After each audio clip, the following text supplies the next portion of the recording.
O Genivaldo lembrou bem, hoje é dia de seleção brasileira. Vamos ter mais uma partida do Carlo Ancelotti, né, na seleção. A primeira já não foi uma boa partida, né? Claro que é o primeiro momento de trabalho dele. E assim, é, vamos falar primeiro um pouco desse confronto em si. Depois a gente fala um pouco da nossa opinião sobre o momento atual do Brasil e do Ancelotti, né? Na classificação, o time do CSA... Oxente, que peste é isso? Apareceu outra coisa, nada a ver. Então vamos lá. Eliminatórias América do Sul. Vou botar aqui na tela. Vai dar uma travadinha aqui por causa do GE. O GE sempre dá uma travada aqui no PC. Mas enfim, estamos aqui, ó. O Brasil, o quarto colocado nessa classificação. E vamos jogar aqui agora contra a equipe do Paraguai. Hoje no estádio do Corinthians, né? Hoje às 9h45 da noite. E o Brasil está atrás da equipe do Paraguai. Depois do empate da equipe do Brasil, acabou o Paraguai vencendo sua partida e ultrapassando a própria equipe do Brasil. Apesar disso, o Brasil ainda segue aqui 4 pontos à frente da Venezuela. Então ainda é uma posição entre aspas confortável em relação à briga pela classificação para a Copa do Mundo. Lembrando que são 18 jogos, faltam 3 partidas, né? Então, até pensando em uma eliminação aqui, o que seria já um vexame. Na verdade, o Brasil é um vexame, né? É um vexame ficar em quarto lugar e pensando ainda, fazendo as contas para tentar se classificar. São 3 jogos faltando, a Bolívia só chega até 23. Então, mesmo que o Brasil perca todos os jogos, é muito difícil cair aqui de posição tão vertiginosamente para perder uma vaga para a Copa do Mundo. Até porque devem ter confrontos diretos aqui também.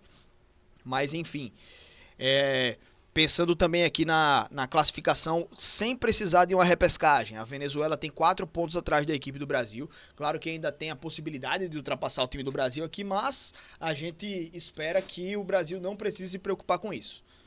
O Brasil precisa melhorar seu nível de atuação, pontuar, ganhar seus jogos e se classificar sem a necessidade disso daqui, né? Sem aperreio nenhum.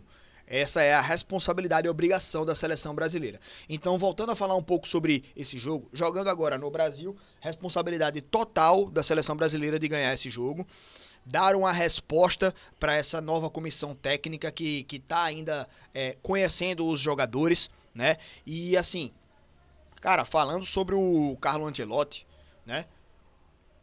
Acho que o Ancelotti, ele chegou agora na seleção brasileira e, assim, apesar de, claro que ele conhece alguns dos principais jogadores, né, porque ele acompanha os principais europeus. Enquanto ele treinava o Real Madrid, ele conhecia lá o Rodrigo, o Vinícius Júnior, e o Rodrigo nem na convocação tá. Ele conhece, claro, o Rafinha, que nem jogou na partida passada, mas acho que joga nesse próximo jogo.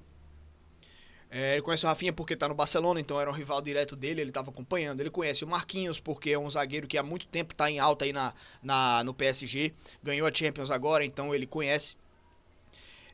Outros jogadores aí, então, claro que ele conhece uma parte desses jogadores, mas creio que ele não conhecia uma boa parte de todos eles. Ele está conhecendo agora alguns desses jogadores. Ele está fazendo novos testes. Por exemplo, laterais da seleção brasileira, né, que pra gente sempre foi um grande problema. Então, ele está conhecendo ainda alguns jogadores, ele está testando. A gente que acompanha a seleção brasileira, a gente sabe quem presta e quem não presta. Os treinadores do Brasil, exemplo, o Dorival Júnior, por ser brasileiro, é claro que ele acompanha a própria seleção, claro que ele conhece, pelo menos minimamente, os jogadores da seleção, porque ele acompanha a seleção brasileira, por torcer, por ser brasileiro, né? Então ele conhece os jogadores que estão sendo convocados aí, ele sabe quem faz o que dentro de campo. Então, ele quando chega na seleção, ele minimamente já conhece o time e já tem uma ideia do que ele pretende fazer. O Carlo Ancelotti, ele chega como um estrangeiro, ele chega desconhecendo bastante da seleção brasileira. Ele precisou conhecer a seleção brasileira. E ele foi contratado há pouco tempo.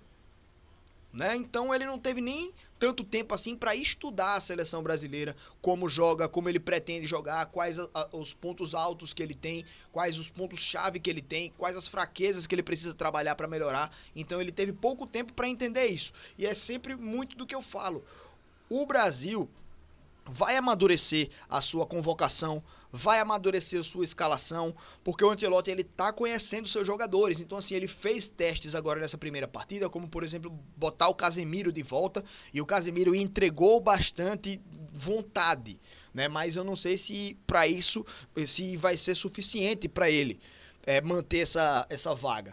Talvez a gente veja várias mudanças na escalação já para esse jogo, mas com certeza na próxima convocação a gente vai ver várias mudanças. E o Carlo Ancelotti vai tentar fazer essas evoluções, vai fazer, claro, que esse amadurecimento na convocação dele, certo? Então, assim, o trabalho ele tá começando. O Carlo Ancelotti ele está conhecendo o que ele tem à disposição para trabalhar, certo? Então, ele vai precisar de algum tempo aí para poder amadurecer mais ainda a convocação dele. Ele não podia nem fazer muita coisa, porque como eu falei, né? A gente que é brasileiro, a gente acompanha a seleção, a gente sabe quem faz o que ali, quem pode cumprir tais funções, tais papéis. O Ancelotti ele está conhecendo agora uma boa parte desses jogadores. Outros ele conhece dos clubes, ou assistiu um jogo ou outro da seleção brasileira, mas acho que ele não conhece tanto assim. Ele tá conhecendo agora as alternativas que ele tem para mudar, sabe? Então, assim, esse amadurecimento vai ser feito ao longo do tempo. Então o Ancelotti vai. Jogador que não rendeu agora nessas duas primeiras, talvez ele dê outra chance, talvez ele mude.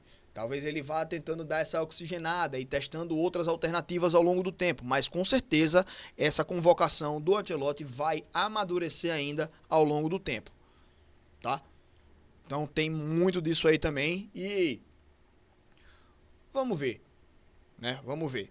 Brasil aqui é favorito, né, esse estudo aqui geralmente é feito pela galera que faz questão de bets, né? Para testar essa probabilidade de vitórias das equipes. Isso daqui influencia muito nas odds de cada uma das bets, né? Mas enfim, o Brasil é amplo favorito aqui para esse jogo, e se não ganhar também é mais um vexame da seleção brasileira, que precisa ganhar para, como eu falei no começo, espantar qualquer que seja o risco que o Brasil tenha de não ficar de não participar da próxima Copa do Mundo, tá? É esse o ponto aí principal.